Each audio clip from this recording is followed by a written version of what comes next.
নমস্কাৰ বন্ধুসকল, স্বাগতম জনাইছো মোৰ ইউটিউব চেনেলটোলৈ ৰূপজ্যোতি পৰাশৰ। তো বন্ধুসকল, আজি মই আপোনালোকলৈ এটা ভিডিঅ' লৈ আহিছোঁ।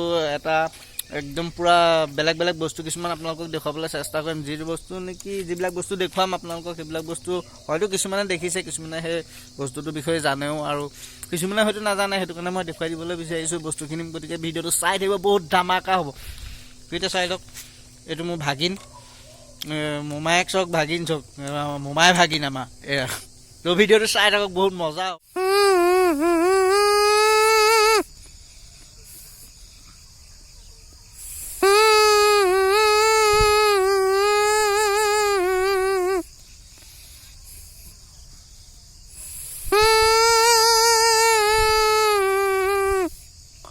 তো বন্ধুসকল, এইটো হৈছে নৰা হয়। এডাল নৰাৰ পৰা ওলোৱা এই কুঁহটোৰ পৰা এটা পেপা বনাব পাৰি। এইটো এটা বিশেষত্ব আছে। এইটো যেতিয়া দাৱনীসকলে ধান দাই থাকে আৰু তেতিয়া সেই ডাঙৰি নিবলৈ অহা গৃহস্থসকলে মানে মধা মাধু যোনকেইজনে মানে ডাঙৰি নিয়ে, সেইকেইজনে এইটো বনাই পেলাই সেই ইটোৱে সিটোক চিগনেল দিয়ে, মানে বিহু চিহু গায়, তেনেকৈ পথাৰৰ মাজত ফূৰ্তি কৰে। এইটো এটা মানে ইনষ্ট্ৰুমেণ্টে হয়। তাত ইটোৱে সিটোক মতা হেৰি এটা দেখুৱায় মানে। তো এইটো সেনেকৈ বজোৱা হয়।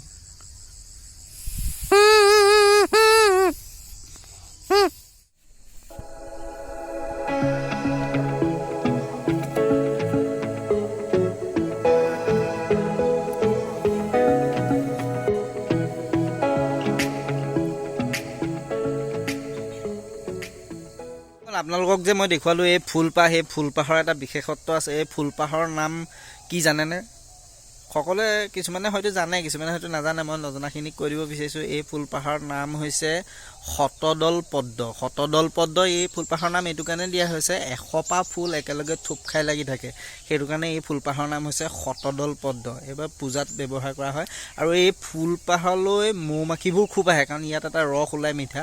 সেই মিঠা ৰসটো খাবলৈ মৌ মাখিবোৰ খুব আহে। এনেকুৱা ধৰণৰ কিছুমান বস্তু আপোনালোকক সৰু মই দেখুৱাই থাকিম, যিসকলে কিছুমানে হয়তো দেখিছে সেইবিলাক বস্তু, কিছুমানে নাই দেখা। গতিকে আপোনালোকক দেখুৱাই থাকিবলৈ চেষ্টা কৰিম। ভিডিঅ'টো চাই থাকিব, বহুত মজা হ'ব।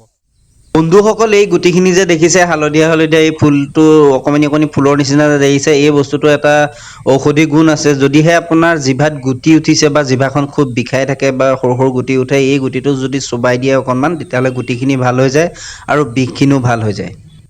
বন্ধুসকল, এইবিলাক যে দেখিছে ধানৰ ঠোকবিলাক যে এইবিলাক আলিত পৰি আছে পথাৰৰ, এইবিলাকক কোৱা হয় আপোনাৰ লেচেৰি। ডাঙৰি নিওঁতে এইবিলাক পৰি যায়। এইবিলাক বুটলি আগতে খুব ভাল লাগে, পথাৰলৈ আহি বুটলি থাকোঁ। ঘৰৰ দুৱাৰমুখত আৰিব লাগে, লক্ষীৰ ওচৰতো থৈ দিব পাৰি ধুনীয়াকৈ। বন্ধুসকল, এতিয়া আহি পাই গ'লোহি বাৰীৰ পিছফাল। এইটো পুখুৰী, ইয়াত মাছ আছে, আৰু আছে মেইন মালটো এইটো কৰ্দৈ খাব লাগিব। কৰ্দৈও বহুত একদম কামৰ বস্তু। গতিকে মই আপোনালোকক কৈ আছোঁ, তাৰ আগতে মই কৰ্দৈ দুটা ছিঙি লৈছোঁ। গতিকে কৰ্দৈ খাব লাগিব। চাই থাকক ভিডিঅ'টো, একদম পূৰা ধামাকা হ'ব, মজা লাগিব, চাই থাকিব একদম ভিডিঅ'টো।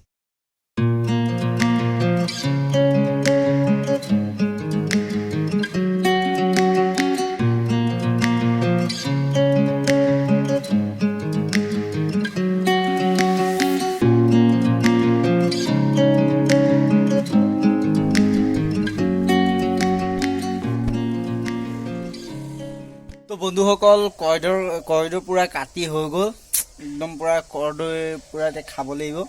গতিকে কৰ্দৈ এটা বিশেষত্ব আছে। কৰ্দৈটো কি হ'ল, আপোনাৰ যদি কাহ চাহো হয় ন, কৰ্দৈ যদি খাই দিয়ে পুৰি পেলাই, তেতিয়া আপোনাৰ কাহ একদম পূৰা উৰি যাব। কাহ মানে কফ চফ যদি থাকে একদম পূৰা উৰি যাব আৰু। গতিকে খাই অকণমান টেষ্ট কৰি চাওঁ এটা। এইটো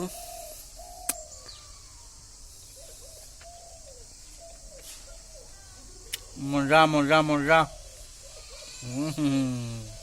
ঠাণ্ডা দিনত এইবিলাক বস্তু খাব লাগে। ৰবাব টেঙা হওক, কৰ্দৈ হওক, কমলা টেঙা হওক, এইবিলাক বস্তু খাব লাগে। স্কিনৰ কাৰণেও ভাল, তেজৰ কাৰণেও ভাল, আৰু বহুত এইবিলাক বস্তু উপকাৰিতা আছে।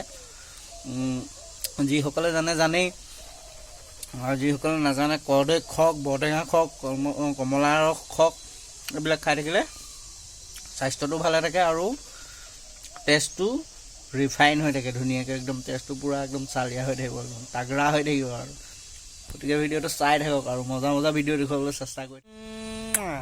তো বন্ধুসকল ভিডিঅ'টো আজি ইমানতে সমাপ্ত কৰি দিছোঁ। যদিহে ভিডিঅ'টো চাই ভাল পালে লাইক কৰি দিব, কমেণ্ট কৰি দিব, শ্বেয়াৰ কৰি দিব আৰু ছাবস্ক্ৰাইব কৰিবলৈ নাপাহৰিব মোৰ চেনেলটো। আৰু নতুন নতুন ভিডিঅ' লৈ মই আপোনালোকৰ ওচৰলৈ আকৌ আহিম, একদম ধুনীয়া ধুনীয়া ভিডিঅ' লৈ আপোনালোকৰ ওচৰলৈ আহি আছোঁ।